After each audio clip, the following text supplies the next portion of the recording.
What's up, everybody, and welcome in to another edition of Big Men on Basketball. It is Wednesday, March 15th, 2023, and I feel like I've talked about this bracket ad nauseum. It's time to get to the games. We saw two last night get started in the first four. That'll conclude tonight, and then the madness begins tomorrow at around noon. Two of the best days, in fact, four of the best days on the calendar. And we're going to break it all down and put a bow on that as we head in to the eve before the storm. I am your host, Jeff Nadu, joined here on a Wednesday by Kelly in Vegas. And Kelly, I got a couple of things I want to accomplish on this show today. I obviously want to talk about my final thoughts on this card. I have to admit, I'm quite happy with all the numbers I've gotten thus far. I've beaten the markets in a lot of these games. I also want to talk about three teams that I believe that are 9 seeds or higher that I think could truly make a run to the Sweet 16 and get on a run in this tournament. And then, if we have time, we'll hit some NIT games. But Kelly, how are you? How's everything going? We're not going to have time to hit NIT games. This card is just stacked. Don't lie to these people, Jeff. No, I'm not going to. I won't lie. I will absolutely give one or two picks. The NIT card's not as good as last night's, to be honest. It's not. I actually have to say, I think both these games tonight, as far as the first four, are pretty interesting. But how's everything been? This is a crazy week because, I mean, I've done hit after hit. I mean, I'm trying to put out as much content as I can on this. I feel like I've talked about some of these games, 10, 15 times. But like I said, I'm happy with some of the numbers I've gotten. Yeah, me too. I've got a couple CLV trophies in pocket already, and that feels good. Now we just need the games to actually end up that way. This is my fourth hit of today, 4 hours in a row, 4 wardrobe changes, and I've still got 2 more left. So I'm going to try to reiterate what I did not just say on Money Shots. I'm going to try not to reiterate what I just said on Money Shots. One of those two, because I just did a show with Rico. We gave you a nice little shout out there too for some of the W's that you have helped me with over the last week, because I have been ice freaking cold, Jeff.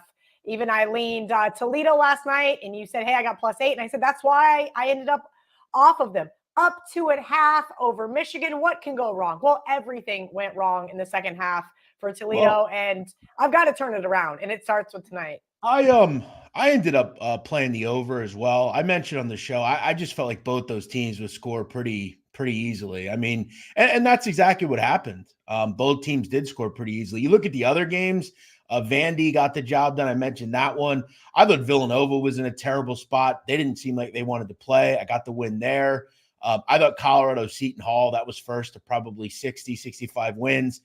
That was an under. I think the only game I got UAB right. I thought Hofstra would hang around. Eastern Washington, I mentioned they might beat Washington State. And the only one I got wrong was Bradley, Wisconsin under. That game ended up being high scoring. But NIT, I think I have some good reads. So I definitely will hit that at the end here. But we have to be off here by about 4:50. There's a show after this today, so we'll have to keep track of time. But Kelly, I want to first start with tonight's card in the NCAA tournament.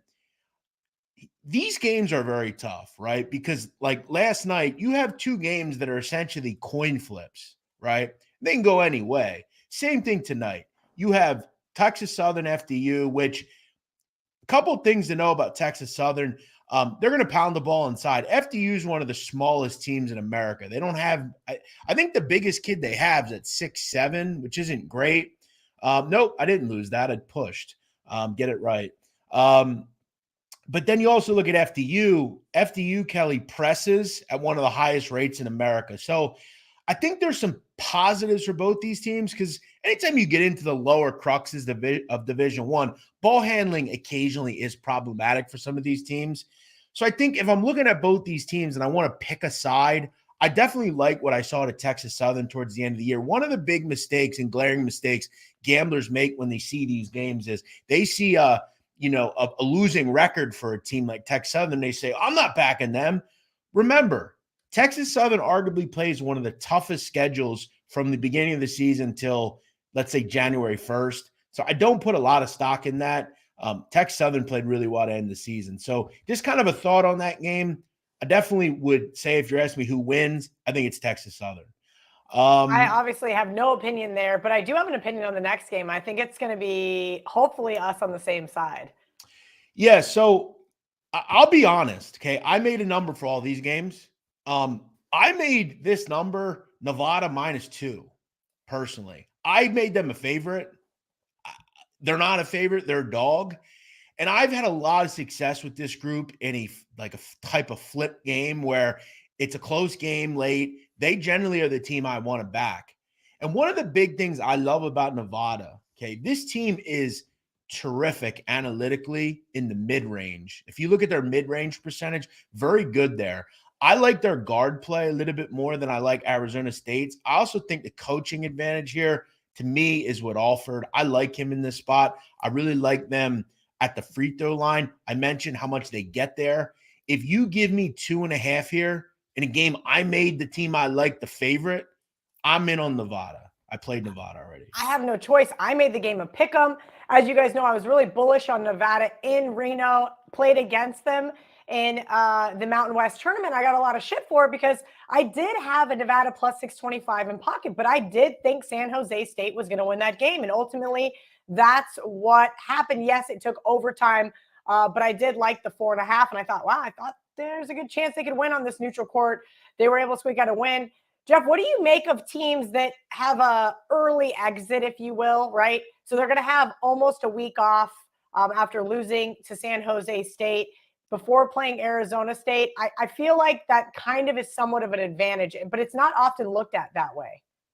Yeah, I mean, you look at both these teams. Last game for Nevada was March 9th. Last game for Arizona State, March 10th. I think, if you look at this total, it's signifying that it's going to be a lower scoring game. I think we could see some kind of struggles early on to make shots as these teams kind of feel each other out. They obviously get into the whim of, the sight lines and things of that nature. The one thing that I'll say, it doesn't matter much to me. I will say this, though. We saw last night, and particularly that first game, I mean, there were, I believe, 56 foul shots in that game, which, look, for whatever reason, the NCAA doesn't seem to get the memo that no one really cares about seeing their officials call 60 fouls in a game. If that happens in this one, Nevada will have a huge leg up. I talked about their ascent and their ability and it was New Mexico too. Both these teams are so adept at getting to the line. Now, it's not the only reason for my handicap. I just, again, look at it and just say, you mentioned pick 'em. I think that's fine. If you're going to give me 2 points, though, with a team, that's a nice pick for me because I'm getting a nice value in a bucket that I didn't think I'd have. I would agree with that. Something you touched on that I wanted to say in regards to the sight lines. This was texted to me this morning. I had my buddy checking in his database. In the first round, a lot of people are like, oh, they're getting used to the sight lines of these big arenas, stadiums, wherever they're playing. Get this split. The average score in the last 5 years in the first half, 64.2 points. Second half, 70.4. There you go. So if you like the under in this first round, I would highly recommend taking the under in the first half. Yeah, I think, and I think someone mentioned that somewhere above here. Yeah, I mean, Texas Southern first half under. I mean, there you go. And that's the thing, when these teams, you remember, you look at FDU, Texas Southern, they're playing in gyms that, aren't, they're not big by any means. I think that's a good kind of way to think about it, though. We saw it in some of those games last night where teams just kind of figured it out. They figure it out quick, but, generally that's a good thought. I think if you're looking at an under in these games, that's a great pool by you. So, yeah, I think if you make me pick the winner in both games, I go Nevada. As I said, I took them. In the other game, I think Texas Southern wins. But, FDU, they're a fun team, man. They're a group that on both sides, good offensive teams, these two. So should be, I think, a better game than and the first game last night was good, the SEMO Corpus Christi game. But quickly, Kelly, I'll just touch real fast on the NIT. You mentioned Toledo last night. I kind of split on that one. The NIT tonight's, I think, a little tougher. Some big numbers out there. Alcorn getting 17, Moore getting 16. Youngstown, I think, runs into a buzzsaw in Oklahoma State. That's a great defensive team there. I did like UCF. That one from 4 to 2.5, though. The value's kind of gone there. The only game I ultimately had some interest in was the late night tip. Oregon is in a very similar spot to me that Villanova was in, Kelly. Villanova had several kids out last night. Oregon, from what I understand, is going to have 2 or 3 kids out tonight as well. You do not want to have kids out when you play UC Irvine. They're an elite defensive team and can really shoot the rock. That number opened 8.5. It's down to 6.5, 7 at most spots. So that's, I think, a good one late night. But I do want to get into kind of chatting really about, quick, Jeff. I was looking for a text to go back to the Oklahoma State, Youngstown State. I agree with everything you said, but my concern is that Oklahoma State is just not. It sounds like, from everything, if you guys remember, I have a good buddy there. Sounds like they're not really thrilled, not only with their season, with being in the NIT. So that is a little asterisk. I would agree with you. I think Oklahoma State has the ability to blow out Youngstown State. The question is the motivation there? I talked about it last night. These are like bowl games, the NIT. Okay, you have teams that they'll do the bare minimum, like Villanova. I don't know why they participated in the tournament. Didn't seem like they had any interest in being there. I could see a very similar situation with Okie State tonight. Maybe you don't have certain guys play. We know they weren't the same team without Avery Anderson. But I will say this: if this gets to 6, I'm taking Youngstown, and I'll tell you why. Okay. We saw this team, Oklahoma State, absolutely flounder defensively. And Youngstown can score. They're at home here. I mean, they're going to be up for this tournament, straight up. So that's one early in this tournament that I was looking at.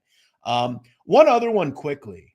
Alcorn State tonight. This is a little knowledge that I have. They are playing North Texas. Alcorn State is, quite frankly, a disaster on offense. They play very slow.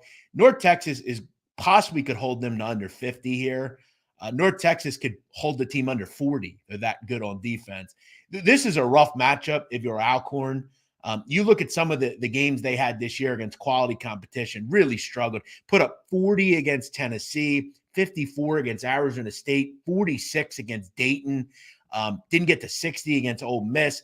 North Texas might be one of the better defenses out of all of them. So this could get ugly in Denton, Texas tonight. Let's get to the. Wait, are you taking the under in Denton, or are you taking North Texas? Thinking about North Texas's team total under, or Alcorn's team total under. Alcorn State team total. Yeah, under. Okay. 54.5. You also have a total at 125 in this game. It wouldn't surprise me. This game's like 63-45 or so. I could see a really low scoring game here. Yeah. I'm just going to say it. But let's get into the brackets here. Let's get into we've talked about it all week, but I want to talk about, Kelly, 3 teams that I think can make a run to the Sweet 16. And I'm not, with the first one, just trying to be kind of a homer, if you will. But I was really happy, I told you, with our bracket buskers pick. We get FAU, a 9 seed. I think the cards are there for this team to possibly go on a run. Now, look, they could lose again an 8-9 game. Here's what I'll say first. I think they should have been a better seed. I think for them to get a 9 was a joke. I think they were a 7 seed, had a pretty great season. They blew out UAB in the conference tournament. That's a good conference down there, Conference USA. But they're here, and this is where they are. I think FAU defensively is elite. I think they're really well coached. This is a extreme coaching advantage. Dusty May against Penny Hardaway. I don't think it's a comparable one.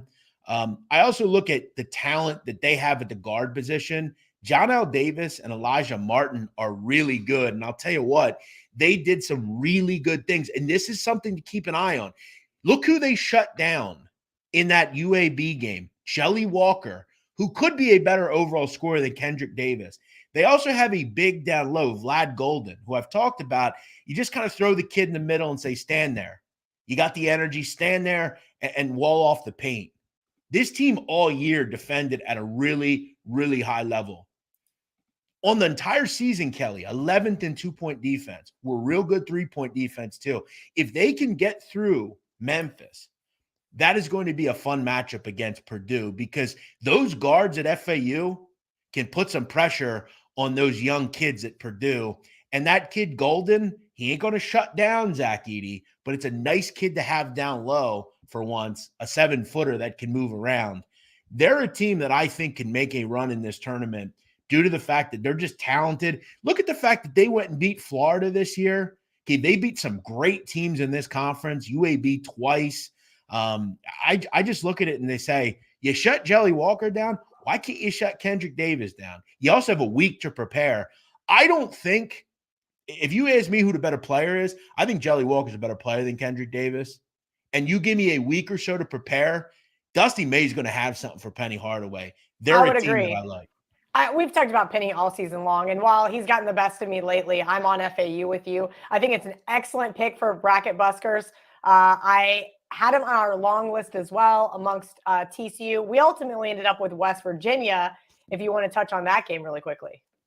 Yeah, real quick, just as I fade off of this, someone in the chat's talking about experience. Listen, the most important thing that you need to know, it's not experience, okay? Continuity. How long have these individuals played together? You look at FAU, out of 363 teams, I believe they are, let me see, I think they're 16th. No, 26th. Memphis, 264th. So what's that mean? That means they haven't played together as one. Okay, there's been injuries. There's been new kids coming in. Okay, all this stuff's important. This is a really. Do you think also sometimes, I'm not saying that for Memphis, but sometimes that could mean a team has a deeper bench and the coaches do rotate in and out? I agree. I want my core 5 guys to spend a lot of time together, and I do weigh heavily on that. But certain teams, because they have such a deep bench, it kind of keeps guys out of foul trouble and kind of keeps you from having tired legs. Yeah, and both these teams have deep benches, interestingly enough. But they're playing a lot of the same kids. You know, that's a good point by you. I think the good thing with these two teams is they're both deep. I think this has the possibility, Kelly, of being one of the better games of the 2 days. I think this is a fascinating matchup. I think from an X and O standpoint, it could be the most fascinating. So I'm going to be dialed into this one. You know, and look, it'd be cool to go to Ireland, but I really like FAU just as a whole. I was pretty happy with getting that pick. Yeah, and that's how I felt that, you know, we kind of went down our rankings, you know, me, Mency, and Megan, and I don't know how you guys decided to break it down, but I said I like West Virginia the most, and I like these other 2 teams similarly, and it just so happened we got the 3rd pick, and Men's, you know, hollered out West Virginia, so it worked out well for us. Here's my problem when you're looking at like that 8-9, which is what we got as well, essentially. The problem I have with West Virginia is not, I think they'll beat Maryland. I just have a hard time actually thinking they could beat Alabama. You know, I know. And I'm pretty much convinced myself at this point it's going to happen. I know they're going to be at least an 8-point dog on a neutral court. It's going to be absolutely and utterly tough. They're going to have to catch Alabama off a really, like, just one of those really flat spots, right? Who did Alabama ended up getting in? So they're going to play Corpus Christi. And I had to look at that for a second. I bet Alabama 22. It's up to 24.5. So exactly, right? So they may run out of the gym, right, with Corpus Christi, and that line may get bet up. I like West Virginia to cover. Winning outright is going to be a whole nother battle. The problem you have, and this I think lends to the higher seeds, so like the ones a lot of the time in this game, you have essentially a day and a half to the next game. And when you're a team like a FAU or West Virginia, it's all coming down to how effective your coach is at drawing up something and saying, this is what we have to deal with coming up. Let's flip the script. So, yeah, I think we both have pretty decent shots. I just think the problem is for me, I would not have taken, to me, the strongest one seed, which is Alabama, and pick the team that you have to play to beat them. So the first team I like, FAU, I think they can make a run in this tournament. The second team that I've talked about, and we love this conference, you and I really like the draw, Boise. I think Boise's a team to keep an eye on.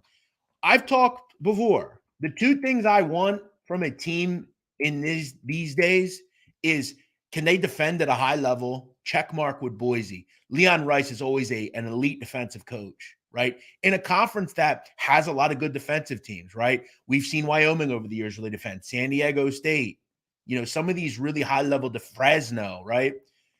I also look at them this year. The big difference I see with Boise is the effectiveness on offense. Okay, this is a team that several years ago, I mean, they were hard to watch offensively. Played a lot of games in the 50s.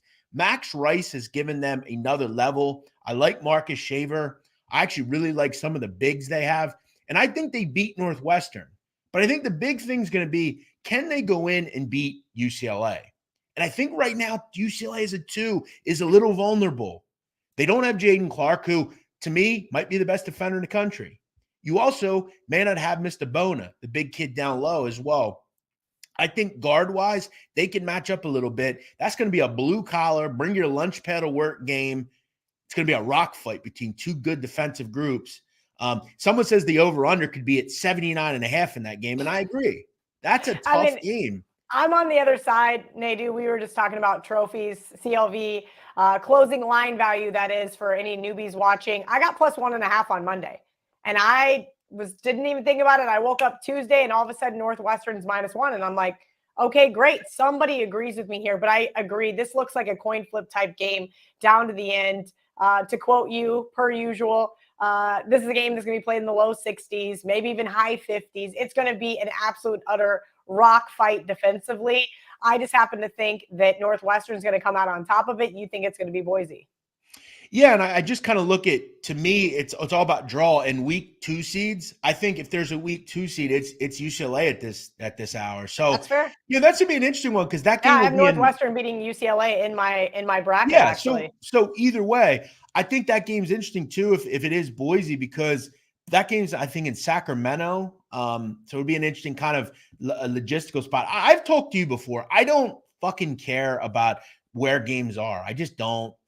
I think it's such it only matters to like some extent, right? I mean, KU ended up losing in the championship, the Big 12 championship in Kansas City. They had over 2/3 of the stadium. Like, it might as well be in Allen Fieldhouse East. But those things come to play, but not always. Do you want me to address the latest comment since I texted you about it last night? Well, real quick, and we're going to do that in just a second. Before we do that, I want to thank all of you for being here. Thank you for coming to the Barstool Sportsbook YouTube channel. If you can, please hit that like button. If you're new to the show, hit the subscribe button. A lot of good content on this channel. And to be honest, I will also say hello to all of our folks that are watching on Twitter. If you're watching on Facebook, Twitch, I made sure it was everywhere today. Please share the show. If you're on Twitter, hit the retweet button. Do us a favor. Get this channel out there. A lot of people are here and showing love. Now, I do want to give you some credit. Now, I am going to say, and I want you to tell me what you reached out and told me last night about a certain player in Miami, but I got a weird feeling about this. What did you find out? Yeah, I got a text. So many moons ago, I owned a service in Las Vegas, and I got to become friends with lots of gamblers because that's what our business was basically facilitating some stuff between them and the casino. And one of our former proxy customers reached out, and he just happens to have some ties to the University of Miami. He says, Omier is a go. And I was like, but is he 100%? He said, no, he's not 100%, but he is going to be playing. I also sent out a text asking if Nigel Pack was 100%. I got written back 85%. So we'll see. Listen, a lot of kids aren't 100%, no, you know? And it's March. You're banged up. You're bruised. It's no different than the Super Bowl or the bowl games. You don't have a lot of time to heal during college basketball season, unfortunately, when you're playing 2-3 games a week. But it's March. You take your cortisone shot, you suck it up, and you get your ass on the court. And I think that's what we're going to see on Friday with Miami. I think the key minute you need with Norshad is if you can get 25 minutes out of him. I think if you can get anything out of him, that's helpful. Here's the problem.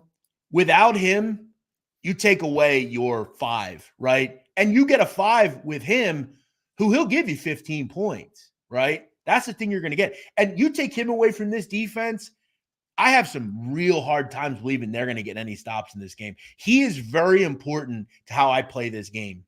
Now, if you say to me he's going to play, now that could be good and bad. That could mean he's playing and he really shouldn't be playing. Generally, these teams are pretty good with saying, don't lie to me. Tell me if you're lying to me. I need to know that you're good to go. And he's just so good on both sides, has a great block rate. He's always going to give you 13, 16, 17 points. He's going to give you some blocks, give you some rebounds. Very important. And with Omier, if he plays, I'm all over Miami. I just think they're more talented. Drake's a good team. I'm not going to tell you they're not. I like what they do. I like their, they've been together forever. That's real important nowadays. But I just look at Pack and what they have there. I think Wooga Poplar is actually a pretty good defender, and getting Ormir is big to me. Look, if you're giving me 6 in this game with Drake, Well, I'm that's more completely interested. different. But like 2, and essentially I could just play him on the money line. That's a lot to me. That's actually not a bad point. Yeah, I think a lot of people are trying to buy in and say, well, I'm going to bet Drake. And it's like, well, yeah, but if they're getting 6, I agree with you, but they're not. Jeff, would you say that, like, I think this is kind of my biggest beef or whatever with Super Bowl, tournament, bowl games. You've got all these bettors that all year long favorite and over. And then all of a sudden comes March and they want to jump on the dogs and just obliterate the lines. And I'm going, no. But and that's why I'm really happy that every game I've bet has went where I needed it to go, right? So, like Oral Roberts, 7.5. I'm good. It's down to 6. San Diego State at 4. It's up to 5.5. Alabama. Iona, I got 10.5. It's down to 9.5. Like everything I've wanted has worked for me where I want it to be, right? Now, that's a really interesting game. I just think to me, you're paying a premium on a team that should be, to me, a bigger dog. I think we're putting in too much to the fact that Miami got crushed to Duke. Remember, but that's because they were missing their big man with what? Exactly. When did that happen? 3-4 minutes into the game? It was so 1 minute. 1 minute. They essentially played the game without him. Wow. And remember, this is possibly the hottest team in America right now that did that. So, and I still think they played pretty good given the circumstances, right? This is, again, guys, Teddy Covers, who I know you know. Teddy's been around forever. When I was first involved with gambling, Teddy and I used to have conversations about sports all the time. And we would talk about, and he would kind of, when it was football or basketball, when you get into bowl games, you get in the NCAA tournament, the level of going from playing Bradley and Missouri State to playing Miami, right? Or a Duke or a team that just, they get better athletes, they're stronger, faster, more athletic, and they're just a different. And that's why Colgate, Vermont, teams like that, they're never going to win those types. You have to have a little. But to me, I'm not over here. Everybody's asking, Kelly, you're going to have a 3-teamer for this weekend. I'm like, I'm looking, guys. But you're right. I like Colgate. I don't know anything about Vermont, but I got texted this morning, and I like Iona with you. Maybe to cover. Can they win the game outright? But see, here's the thing. Here's the stark difference between Colgate, Vermont, and Iona. And I'll throw St. Peter's in there. St. Peter's and Iona are athletic. They can match up with Kentucky. They can match up with Auburn. They can match up with these teams. All due respect to Vermont and Colgate, they might hang around and cover a game, but they ain't going to win these games. They're not athletic enough. That's fair. No, you're right. And to play 2 halves of basketball, I almost think if you like some of these dogs that are that size, maybe looking at them in the first half, you wouldn't be. We've seen it time in and time out, right? It's Thursday. There's 2 games on, and all of a sudden it's a tie game, and everybody's already losing their minds at a Las Vegas sportsbook. This is gonna be my first year not at a Vegas sportsbook, and I'm gonna be losing my mind on my couch by myself because it's just what happens as everybody freaks out. And then what happens in the second half? Exactly what happened. The rubber meets the road. The better team starts to pull ahead. I remember 2021 NCAA tournament. Arkansas played Colgate. It was at the half. They were 12.5-point favorites, okay? Yep. At the half, it was 36-35, I believe, right? And I'm thinking, I'm laying 12.5 here. But I noticed in the last 2 minutes, Arkansas started to flex their muscles a little bit. They blew them out and won by 17. You cannot allow yourself to get pulled into doubling down or doing stupid stuff because the team doesn't play well for the first 4 minutes. You gotta allow stuff to take shape, right? And you need to also go against the grain of what you're hearing, right? So all week I've heard from people who, I got to tell you, I just don't think grasp how to do this whole thing. The biggest one is Charleston. I don't understand. They're not going to beat San Diego State. It's not going to happen. I like San Diego State. Of course you do, because you're smart. And if you know anything about basketball, there are so many things that dictate that Charleston is a team that everyone's going to back. They see 32 wins. But this is great. This is a very good, comment here.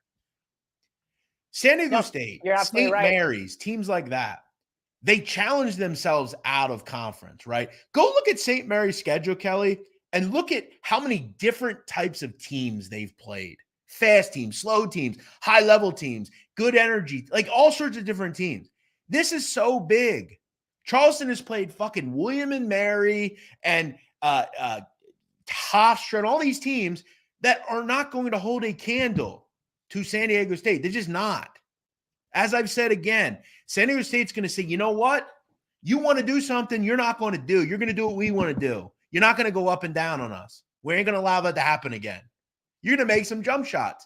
And I'm gladly interested in Charleston having to make jump shots. To me, that's a good spot to be if I have San Diego State. So, and look, I'm happy that I played 4 and it's up to 5.5, and I think it'll go to 6. No, I think you're absolutely right. I was late to the party, so I didn't play it, but that was on my long list on Monday night. And you just mentioned VCU St. Mary's. You talked to me about VCU on Monday. I'd already given it out in the Vegas newspaper, so I got to own it, but I'm not playing it in real life at this point. I mean, when you got to give out 12 picks, we all knew I wasn't going to bet 12 picks. I'll probably be right around 8 or 9 when it's all said and done. But between you and my buddy Ralph, I'm like, all right. I concede. I was wrong on VCU, and the game hasn't even been played yet. Case in point, and I just want to bring this up with St. Mary's. Okay, I just want to go through their first, let's just say 6 games this season.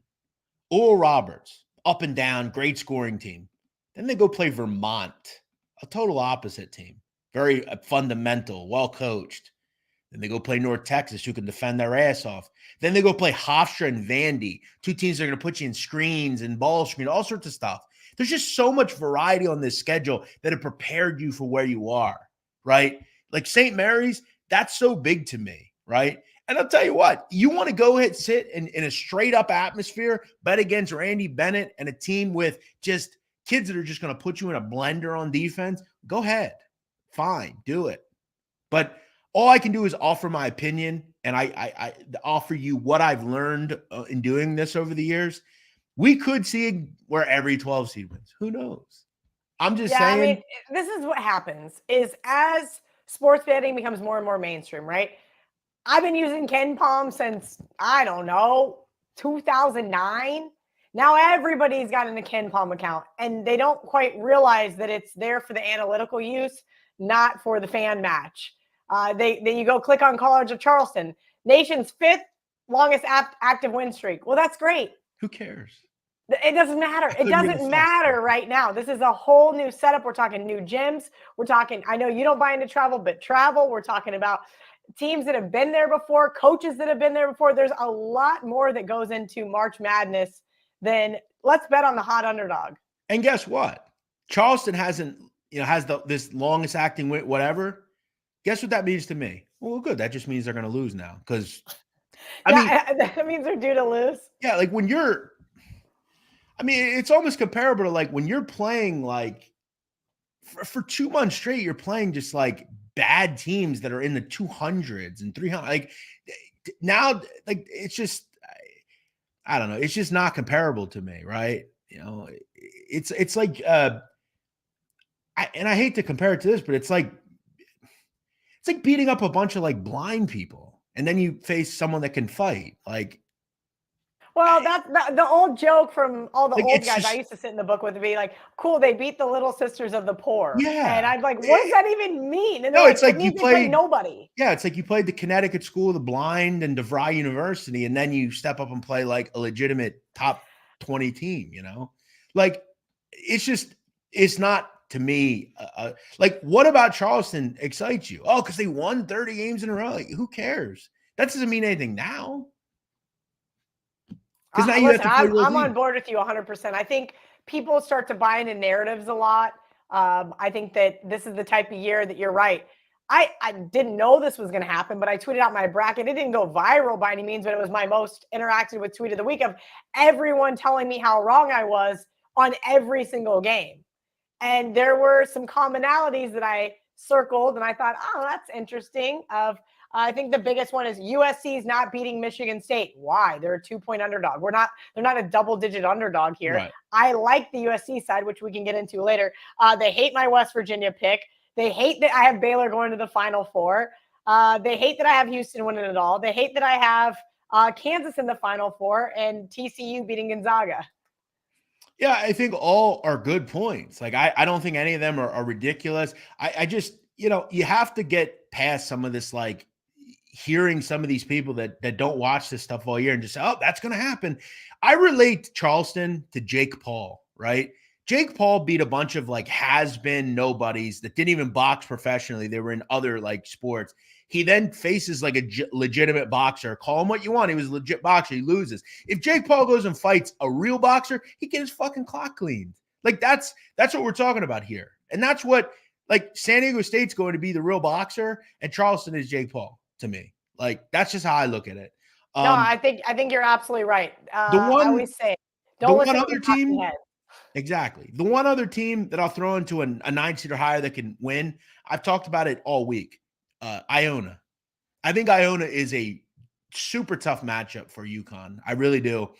I think they're a better St. Peter's team that can shoot. They have a 7-footer who he can give them 30 minutes, and he, I think, can do something against Sanogo. I worry about Tristan Newton, one of the guards at UConn, had a high turnover rate all season. They're going to get up in your grill, and Pitino can coach, man. He really can. I'm not buying this, like, so he might go to another team. That's not going to be tomorrow or the next day. I do have a question regarding that, Jeff, because so we've seen teams whose coaches have had, for lack of better words, one foot out the door. Pitino has spent enough time at this point in time. Not only that, whatever. He's got enough time to where I would like to think that knowing that he's a sizable underdog here, he may have bigger aspirations next season, but you're only going to guarantee yourself more money with a nice win in the tournament. Exactly. Am I wrong? Kelly, do you know what year Rick Pitino got his first real job? No. 1979. I was going to say before I was born, but that's way before I was born. It was 10 years before I was born, and I'm 33. So he's been a coach for 40 plus years. And you have people legitimately that are going to come to, like, a big show on CBS and say, do we really think Rick Pitino is going to be into this? Give me a fucking break. It's the NCAA tournament. He has a job at Iona, and he wants to beat UConn. That's all that matters. He doesn't. These people don't think like that. They're worried about the task at hand. Just like today, look, maybe you have something, but these guys are focused on what they do. They've been doing this longer, 10 years longer than I've been alive.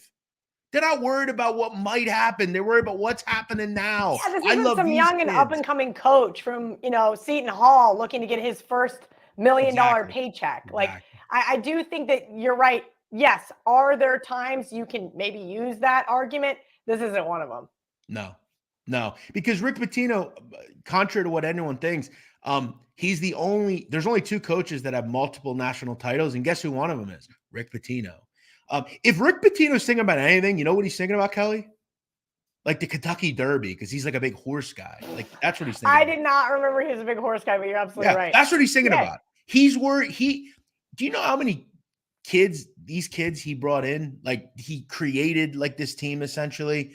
He's a New York guy. Portal? Like, this is important to him. I don't buy that whole thing. And to think about something that might happen, like, what if no one offers him a job? Maybe, that could happen too. So I like Iona. If you're going to give me 10.5, I'll gladly take that. Even 9.5, down to 9.5, which is good.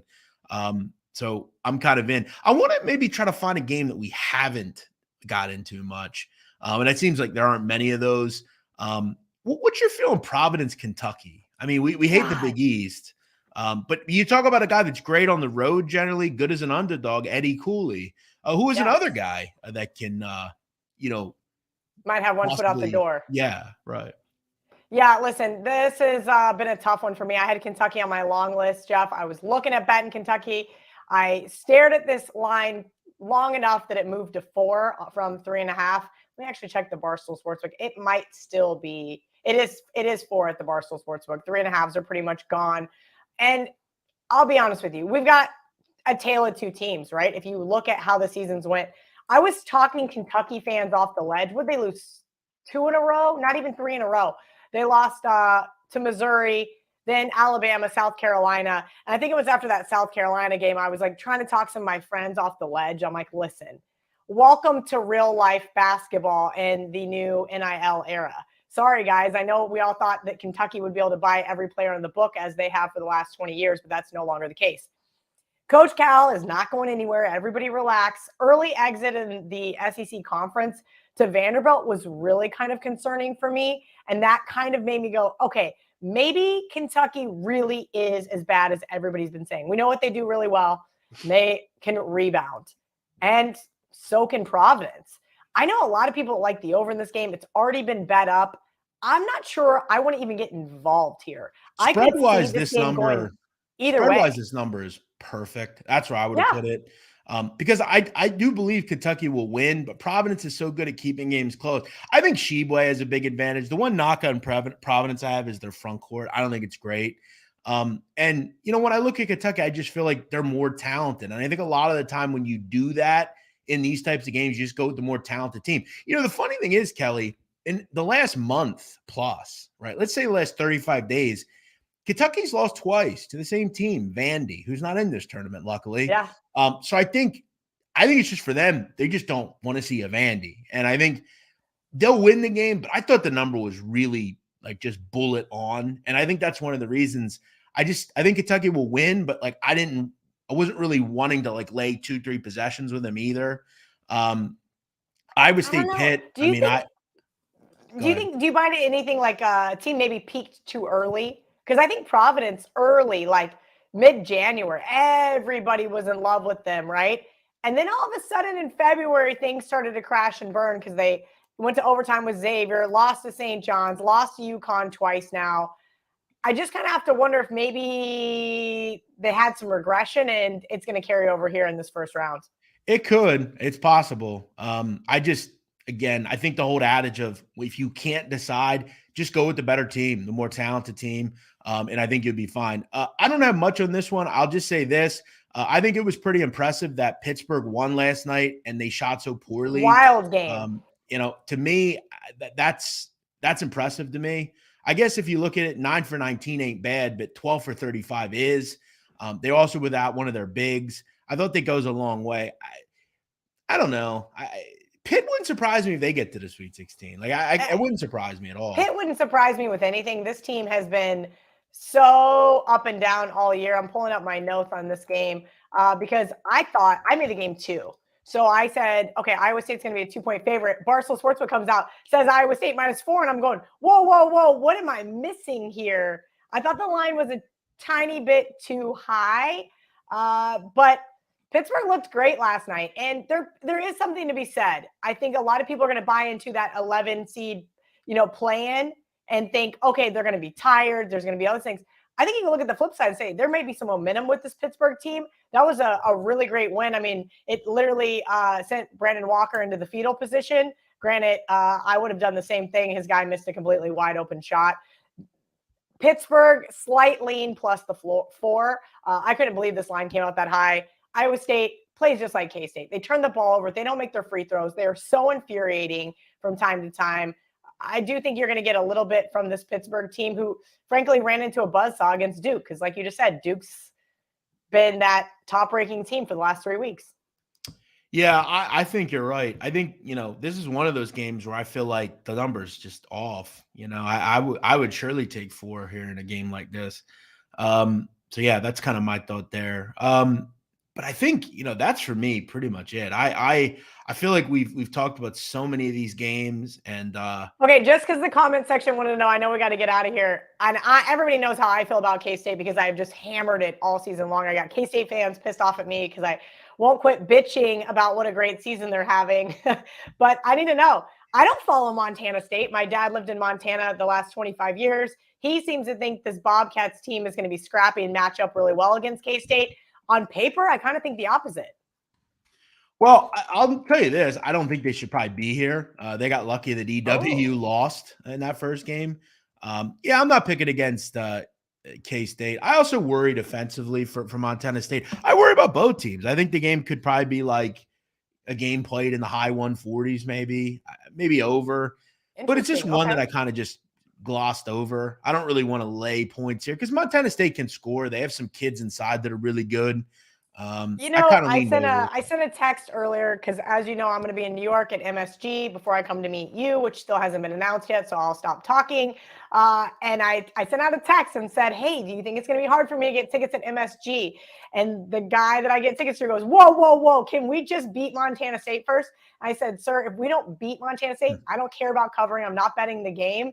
We got way bigger problems. I do think that K-State potentially meeting Kentucky in the Sweet 16 would be super ideal for me, as we just mentioned about Kentucky. But yes, I would agree. They got to get past probably.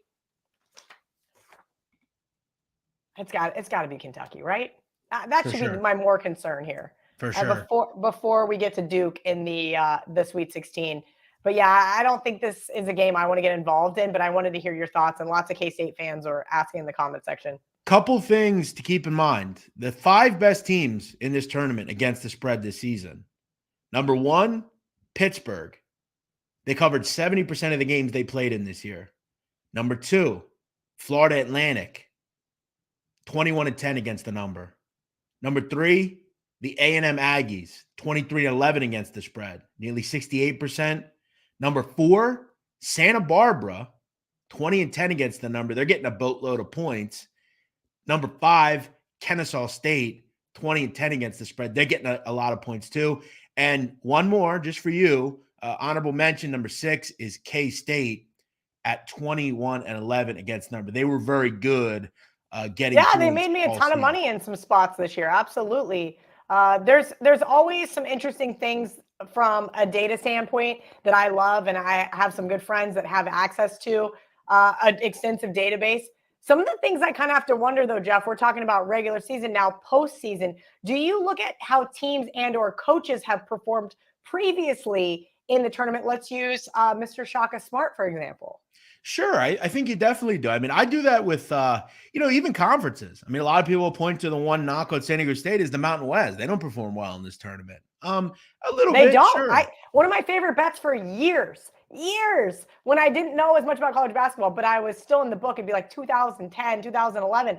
I'd take the Mountain West win total under. And I remember one year when I first really started getting into this, I was working for the newspaper. I took under 4.5 wins. They had 1 win. It was the easiest bet I've ever had during March Madness.